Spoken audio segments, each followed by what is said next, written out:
Hi, and welcome back to Glenn and Adrian's Rock Talk. This episode is episode 2 out of 3 on the rock band Genesis. We cover between the album Foxtrot in 1972 through Seconds Out 1977. So we'll cover Peter Gabriel's departure and then the remaining part of Steve Hackett's tenure with the band. Don't forget to subscribe, ring the bell if you want to know when our next video is going live. And yeah, enjoy. So the next one that came out was Foxtrot. And that was the second one I had Steve sign. We got a 2-item limit to get autographs. And so I went with these 2 albums. And this is actually also a pretty good caricature of what happened in 1970, was it 2 or 3?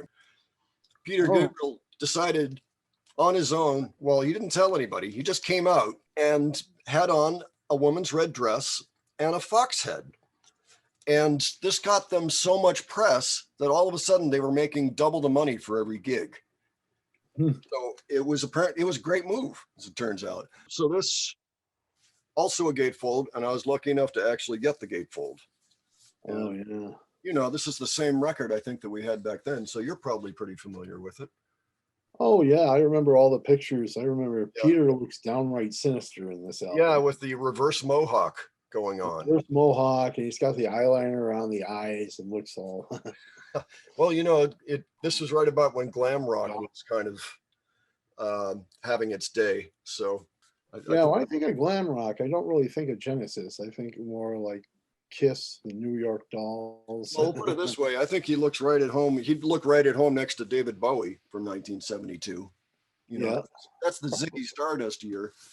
Mm-hmm. So, just my thought. Oh, and here's Phil looking like a regular guy, you know, with hair and the sideburns. Yeah, you know, and good on him. And you know, it's worth mentioning. Phil Collins is an excellent drummer. I mean, he really should. In his heyday, he should be regarded among the greats. You know, I always thought that with Neil Peart and Carl Palmer, I think. Yeah, well, I don't think anybody beats Neil Peart, but he doesn't beat him, but he's up there with him, I think. Yeah, he's a darn good drummer. There's no question about that. He's definitely upper level, A level, you know, or A- level, you know.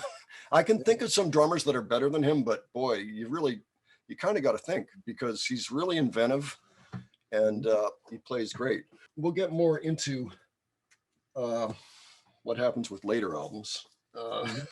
Having to do with Phil's drumming. Yeah, I think his drumming is even better than his singing. Not that his singing is too shabby. He's got a good voice too. But I mean, absolutely.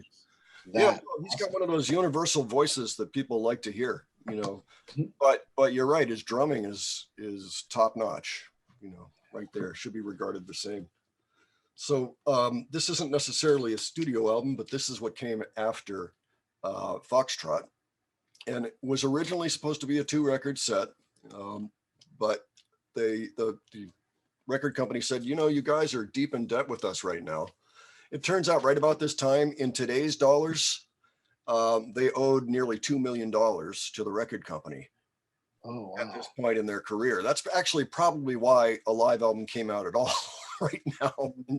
So I guess the live record did pretty good. And since we had a limit, you know, I had Mom come in and hold this record and ask him to sign it. And so he did, and he personalized it to her, to Nancy, from Steve, which is fine. You know, I thought that was kind of nice. But excellent live album. If you haven't heard it, it's a nice encapsulation of this era of Genesis, which is distinct from all other eras, even moving forward, I think. This is like kind of ground zero Genesis. So just my thought, you know. So at this point, of course, they owe the record company tons of money. And so they make this album. And thankfully, it goes gold in the UK, sells 100,000 copies, and helps put a huge dent in their debt.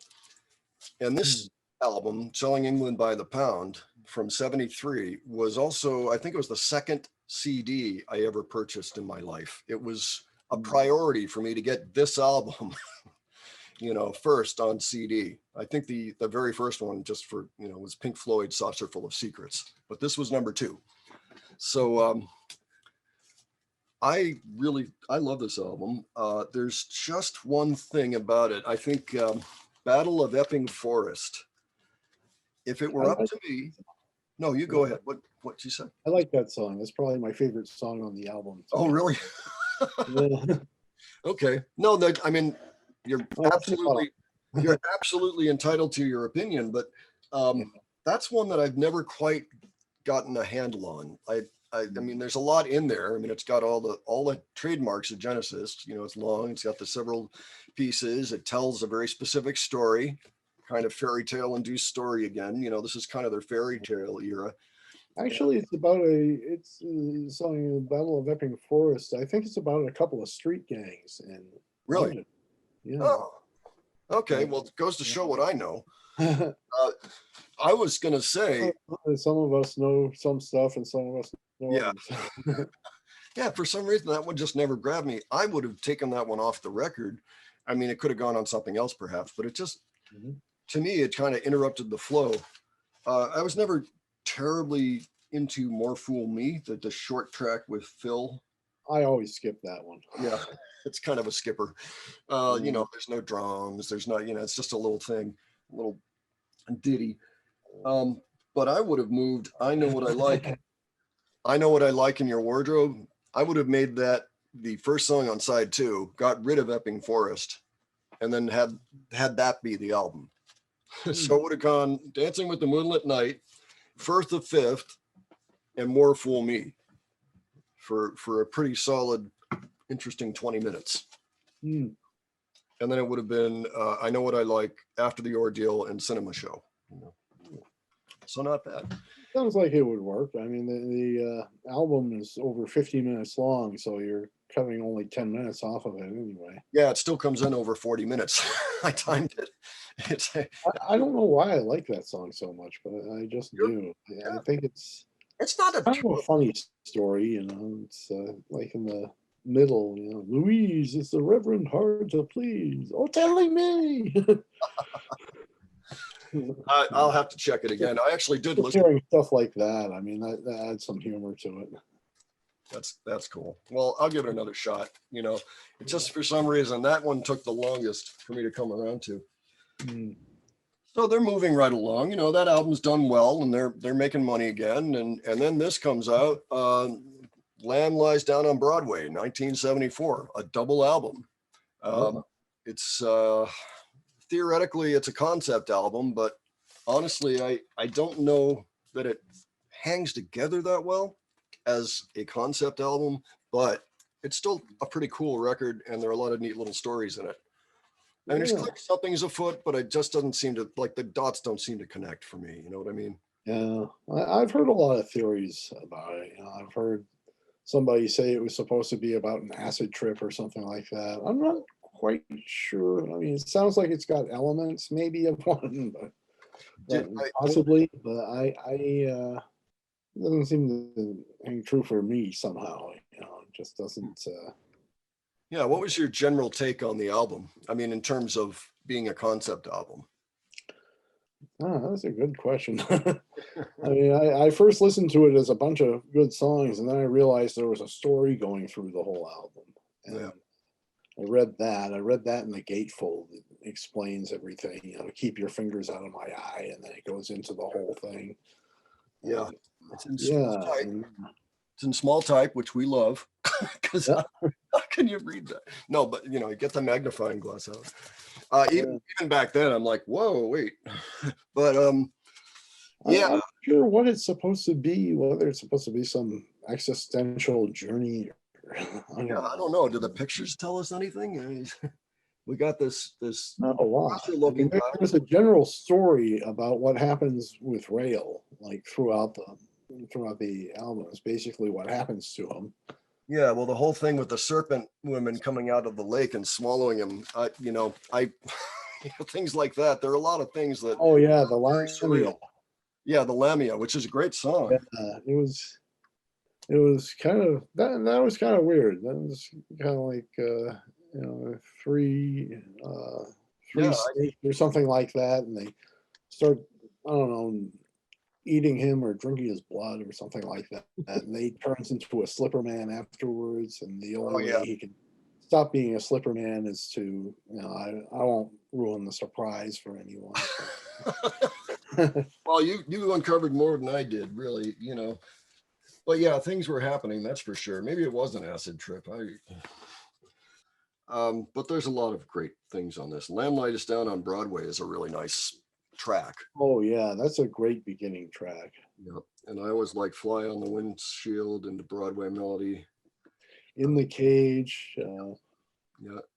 Yep. Carpet Crawlers. Lifeless Packaging, Grand Parade of Lifeless Packaging. I like Yeah. that one. I Yeah. like the one at the end where they have that screaming banshee type thing with a synthesizer or something.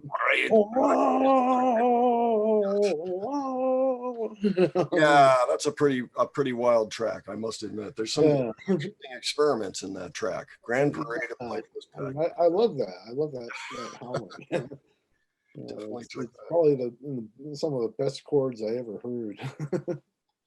So that came out and they put on 100 shows or something or more, maybe 200 shows. They did a long tour. I hear that it's been they've done like over 100 concerts of that album, Yeah. but it was never once videotaped. Or, well, it was a lot more expensive in the early 70s, I suppose, or the mid 70s. So But yeah, that is a shame. not even Boy, one. Yeah. there's probably a lot of regret there. Yeah. Yeah, that was tough. I mean, the first time I really start seeing video from theaters, say on YouTube, it's in black and white. Sometimes it's in color, but it's usually not terribly good quality. Like the Passaic, or yeah, there's a theater in New Jersey called Passaic Theater or Passaic, New Jersey. I should know this. It's a place where Bruce Springsteen played one of his most famous shows, but it's also just a really famous venue. And they had cameras up in the place back then, and aimed at the stage. Nobody manning them, black and white. Lights weren't that good, but it's still a great way to kind of get a sense of what it was like to go to a show back then and to listen to an artist. But yeah, so it would have been something of an expensive venture to do that. Like, I don't even think Elton John has a videotape show from back then, except unless anything, maybe something went on network television or something, but Yeah. I don't think. I bet with everything that Genesis does, I mean, so much of it is visual. Yeah, no. I You know. only get half of it by listening to the soundtrack. Yeah, I know. I learned that today. I was listening to another live album, Seconds Out, and there are all these places in it where they're just vamping the song, like in I Know What I Like in Your Wardrobe. They're just, and you don't know what's going on because you can't see it, but suddenly the crowd's going, yeah, and you're like, what? Hey, where's the video? It's like, no, there is no video. Anyway, so Peter Gabriel left at that point, and they auditioned something like 400 singers trying to replace him, and finally said, well, why don't we just use Phil here? And I think he was kind of on the table anyway the whole time, but they were trying to find somebody else so that Phil could keep drumming, but that just didn't happen. So they ended up putting this out, which is actually quite a nice record. There's yeah, A Trick of the Tail from early 76. Dance on a Volcano, Squonk. There are a lot of. Squonk is a great song. I love that. There's a lot of I great. love it on Seconds Out too. It's a great song to start with. Oh yeah, yeah. I think Seconds Out, practically everything on there, the versions are better from this album. Most of their material except for maybe Supper's Ready, but even that's pretty good on there. But yeah, so this is worthwhile. It's a little different. Peter Gabriel was kind of an intense figure on stage, and it's really, you don't have that intense feeling in the songs anymore. The music still soars and there's still interesting words and everything, but the tone is changing a little bit. You know, I understand Phil was kind of working the more humorous angle on stage at this point, and in the band, rather than trying to be a moody front guy. You know. He was very hesitant to take over vocal duties. Yeah, I understand that. That's interesting. You know, it's I think And for him he it was a didn't good really want to do it. Yeah, good he got over it. yeah, I guess he did. Yeah. Well, they put out another record late in '76. You know, Wind and Wuthering. That was the one I mentioned getting early, early on. And this one is just it's got so many gorgeous pieces inside the songs. Uh, I like 11th Earl of Mar and the last three tunes. They're kind of smushed together. yeah, Unquiet Slumbers and That Quiet Earth, and Afterglow. But I mean, Blood on the Rooftops is an amazing song. Um, That's it. Yeah, yeah, that's mostly a Steve Hackett song too. Do you remember that one? It's like yeah, yeah, I remember. Yeah, actually, I hadn't listened to that song that much except for like maybe the introduction. oh yeah, Just kind of lose interest after the introduction for some reason. I don't know why. Just one of those things. You can't like yeah, maybe it's one of those songs that you just didn't dial into, you know. Yeah. But that was one of the ones that initially caught my attention, you know, even back in the early '80s. You know, like, ooh, that's interesting. I gotta listen more of this band. Yeah. So that ended up being the last studio album for Steve Hackett, but they did one more live album, the aforementioned Seconds Out. That's 1977. Now, what happened after Phil ended up in front of the band is for '76, the tours from '76, they had Bill Bruford playing the drums, and Oh, Phil stood yeah. out in front. And Then later on, they had Chester Thompson, but I mean, yeah, both.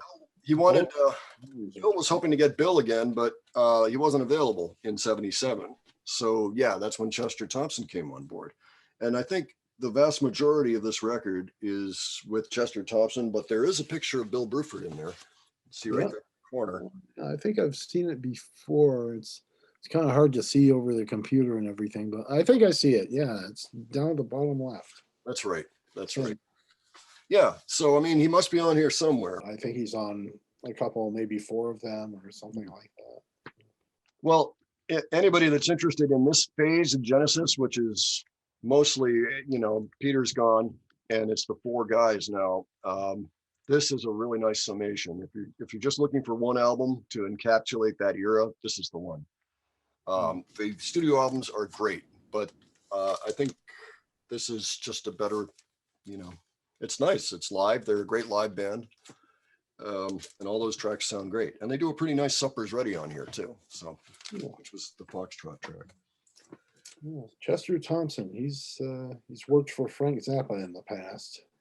That's why he got the gig. As a matter of fact, Phil Collins heard There's him. a song on Inca Roads from One Size Fits All, and Chester plays on that one, and he plays a riff. It's almost exactly like the Cinema Show.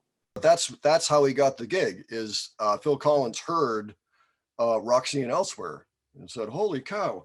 And he just called him up and said, "Hey, do you want to play with Genesis?" There was no audition or anything. You know, he was in. Hey, so what do you know? We're at the end of part 2 now, and we've only just gotten to the point where Steve Hackett is leaving the band. I should mention right here, since we're right at the end of the Steve Hackett era, that Steve is the guy that developed finger tapping, which is what Eddie Van Halen made famous. We'll be back soon with part 3. Stay tuned.